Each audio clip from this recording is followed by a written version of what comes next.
Jackson. Oh, a fumble into the end zone and covered by McNeil for... Well, hello. Thank you so much for taking time out of your day to check out this video. And welcome to the Gridiron. Before I get started, I just want to say thank you so much to everyone out there who's been watching my videos. Thank you.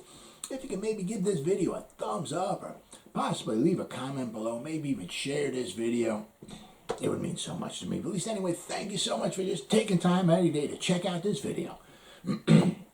Thank you.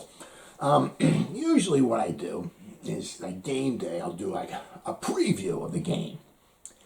But with the Giants at, sitting at 4-11 and right kind of on course for a 4-12 record with nothing but second and third string quarterbacks. Kenny Golladay is the only active, fun man on the 53 roster. Wide receiver is healthy, so we're going to have nothing but practice squad wide receiver. I mean, I'm going to not do a preview. I'll do the review of the game. But if we win, it ain't going to look pretty. And if we lose, it ain't going to look pretty. So however you look at it, this game ain't going to be pretty. So I'll do a review of it. But I want to touch on Dan Reeves, the coach of the Giants, who was the coach from 1993 to 1996. I wanted to do a little, since he passed away on January 1st at the age of 77, which is 18 days shy of his 78th birthday. He sadly died from complications of dementia. He played for the Cowboys for 8 seasons, from 1965 to 1972. I know, he's a Cowboy. But his best year was with the Cowboys was 1966. It was probably his finest season. He had 757 yards rushing, and he had 557 receiving yards. So he had over 1,300 total yards in a 14-game schedule. He also had at that time a franchise record 16 touchdowns. He had 8 rushing touchdowns, and he had 8 receiving touchdowns. So, I mean, he could do, I think he had 41 receptions that year. I mean, he could run. He was not a fast runner. He was not somebody who's going to, break into the open and go and all of that, But he was very dependable. He could throw the ball, which I'll be getting to in a minute here.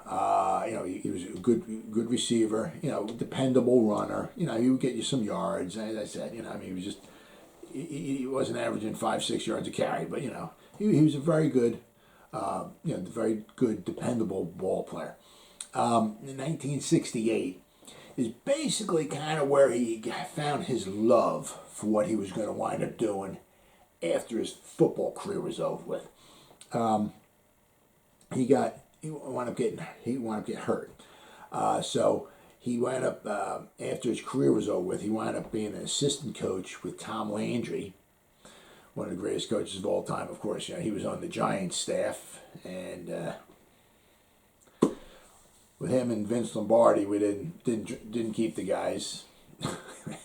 And Tom Landry went to the Cowboys, and the rest is history, of course. But 1974 to 1980, Dan Reeves was an assistant coach under Tom Landry with the Cowboys.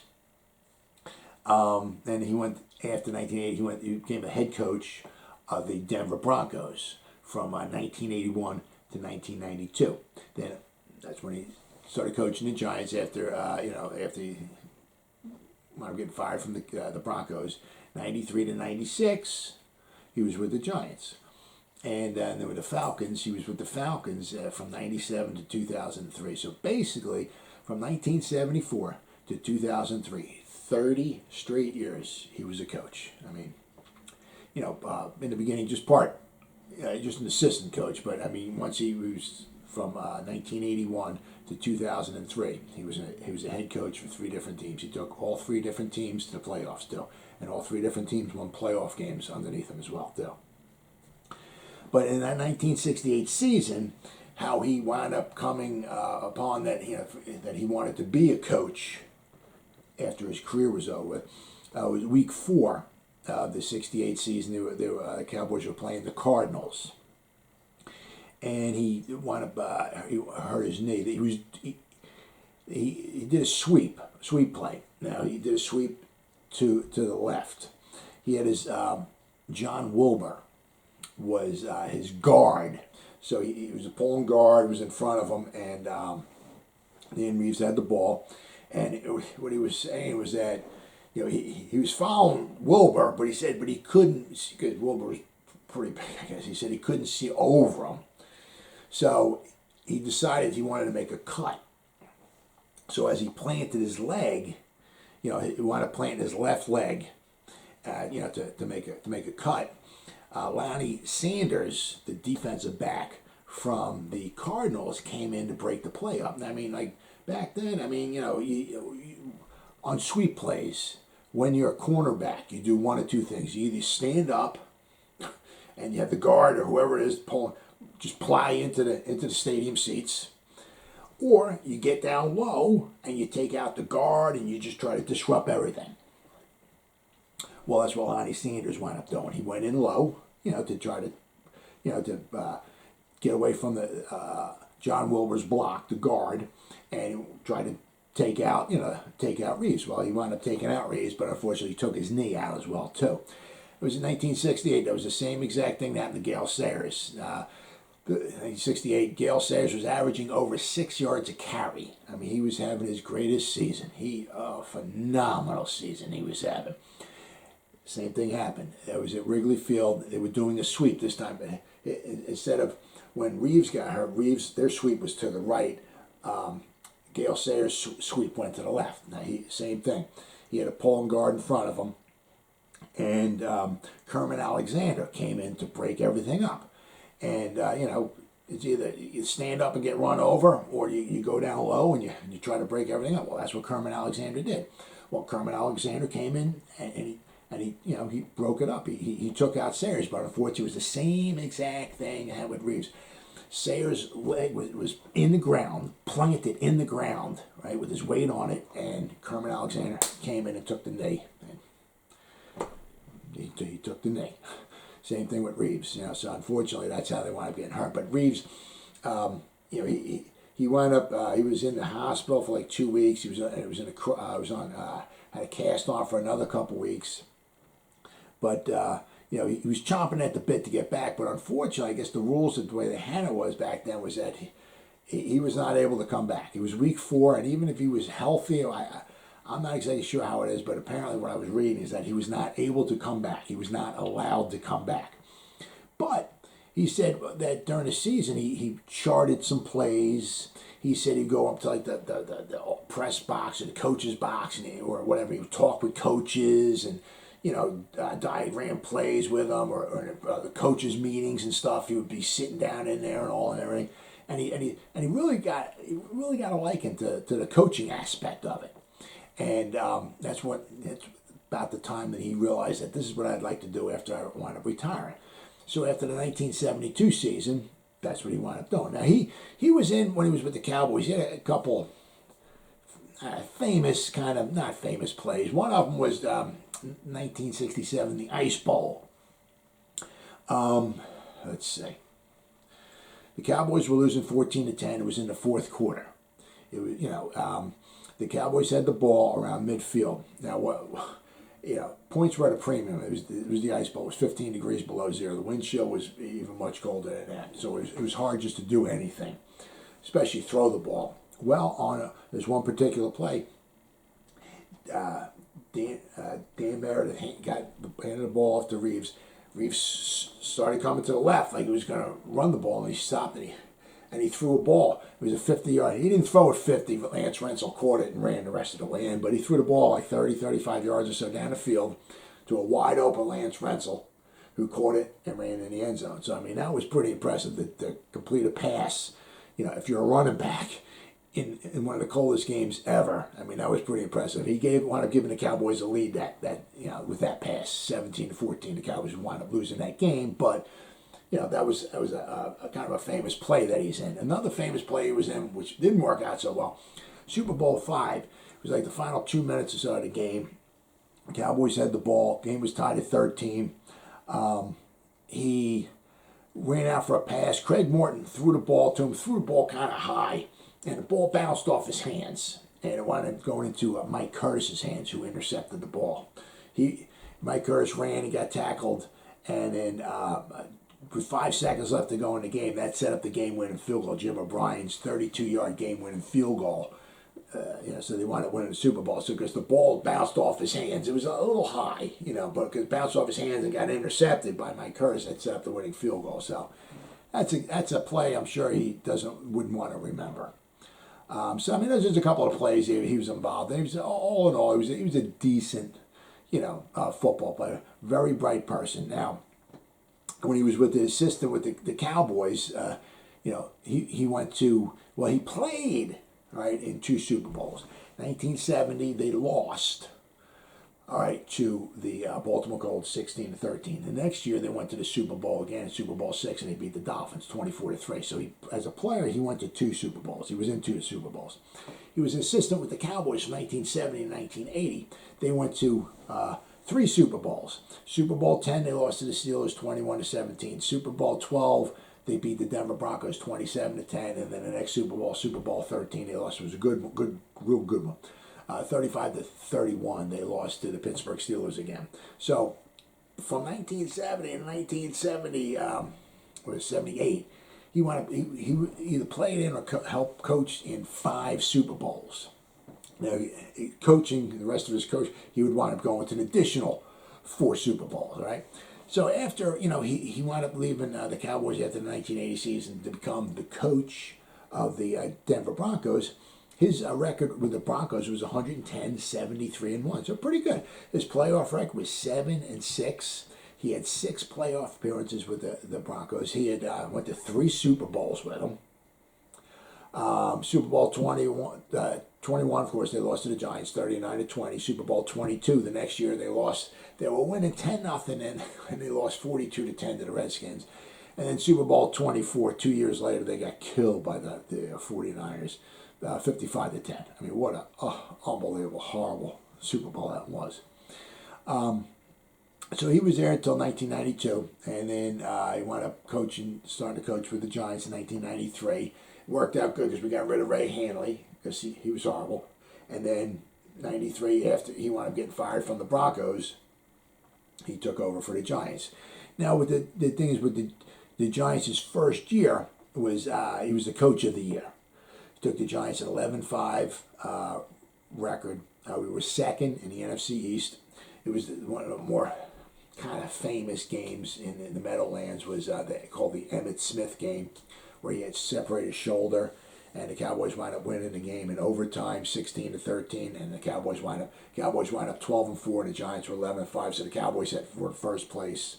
Giants were in second place. The Giants wound up winning. The Giants would have been 12-4, and they would have won a division. But I mean, the Giants they beat the Vikings in the first round. Then they went out and played the San Francisco 49ers, and they got killed 44-3 there. So then one of the problems was that with Dan Reeves is that when he first took off, it was Phil Simms was there, and then you had after that, Lawrence Taylor's last year, Carl Banks. So the guys started retiring and all of that, and then we started bringing in some newer players. And 1994 we were 9-7, we were in second place, but didn't quite make the playoffs. 1995 we fell to 5-11, we were in fourth place. Obviously didn't make the playoffs. And in 1996. We were 6-10, and we wound up in 5th place in the NFC East, and we had, obviously, no playoffs once again. So he got fired after the 1996 season. He was 31-33 record with the Giants, but he was the coach of the year in 1993 with the Giants. I mean, did a phenomenal job. But a couple of problems he had was, 1995, Dave Brown was the quarterback. I mean, he was not very good. That's why we're 5-11. 1996, we had Dave Brown and Danny Cannell as the quarterbacks. I mean, they're not, superior quarterbacks here. So that was one of the problems he had. After he got fired in 96, 97, Jim Fossil came in.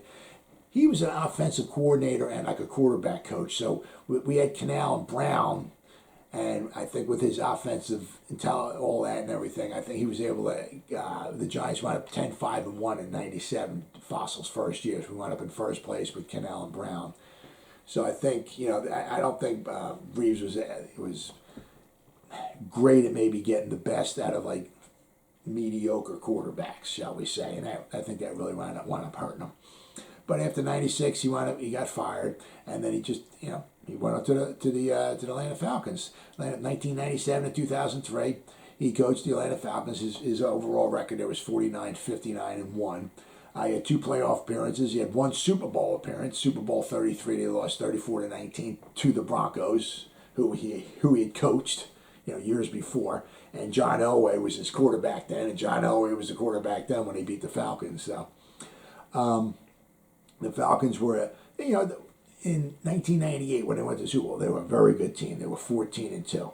And one of the things they used to do the Dirty Bird. And I remember he said something like, if we make it to the Super Bowl, he said, I'm going to do the Dirty Bird. And he did the Dirty Bird. He was true to his word. He was there to 2003, and then 13 games into the 2003 season, they were 3-10. And I think he kind of went in and asked to be let go. It was 3. They were 3-10. I think Wade Phillips took over as interim coach for the final 3 games of the season. But but in 1998 when they went to the Super Bowl, once again he was the coach of the year.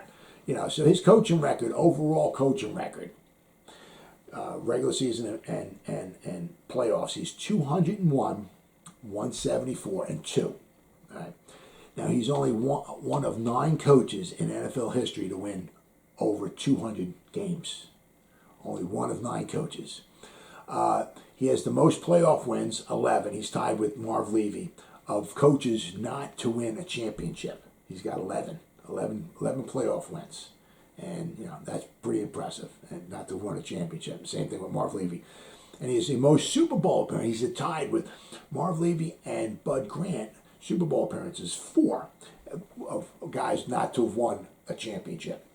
Now, out of those most, the 9 coaches to have won at least 200 football games altogether, out of those 9, 7 out of those 9 are in the Hall of Fame. Dan Reeves and Marty Schottenheimer are the only 2 coaches to have won at least 200 football games not to be in the Hall of Fame. And I was kind of thinking, it's kind of like Marv Levy's in there. He's won over 200 football games, and he did not win a championship. He went to 4 Super Bowls, but he's in the Hall of Fame. Now, he went with the Buffalo Bills, he went to 4 straight Super Bowls. 8 out of 9 years, he took them to the playoffs. But they had a great team. They had a bunch of Hall of Famers on that team. That's not something Dan Reeves can say, either with the Falcons or with the Broncos. He had John Elway with the Broncos, and he took him 3 Super Bowls. But Marv Levy lost all 4 of his Super Bowls. Marv Levy also coached Kansas City Chiefs. He never took them to the playoffs, and he only had 1 winning season with the Chiefs. So Marv Levy is in the Hall of Fame. Dan Reeves has gone to 4 Super Bowls, lost them all, like Marv Levy, who's in the Hall of Fame. But he took 2 teams to 4 Super Bowls. He took the Broncos to 3, and he took the Atlanta Falcons to another one. He lost them all, but he's gone to the Super Bowl 4 times. And actually, he's been involved in 9 Super Bowls, 2 as a player and 7 as an assistant coach / head coach. 9 Super Bowls. And he coached 3 different teams, and all 3 of those teams went to the playoffs. All 3 of those teams won playoff games. Marv Levy can't say that. So, if Marv Levy has 4 Super Bowl appearances, lost them all, as in the Hall of Fame, and has over 200 wins, right? I think Dan Reeves, who's gone to 4 Super Bowls, has over 200 wins, 4 Super Bowls with 2 different teams, took 3 different teams to the playoffs, and there's 3 different teams, all 3 different those teams won playoff games. If Marv Levy can be in the Hall of Fame, I think Dan Reeves can be in the Hall of Fame as well, too. Well, as always, guys, thank you so much for taking time out of your day to check out this video. You guys stay safe out there, and go Giants! Woo!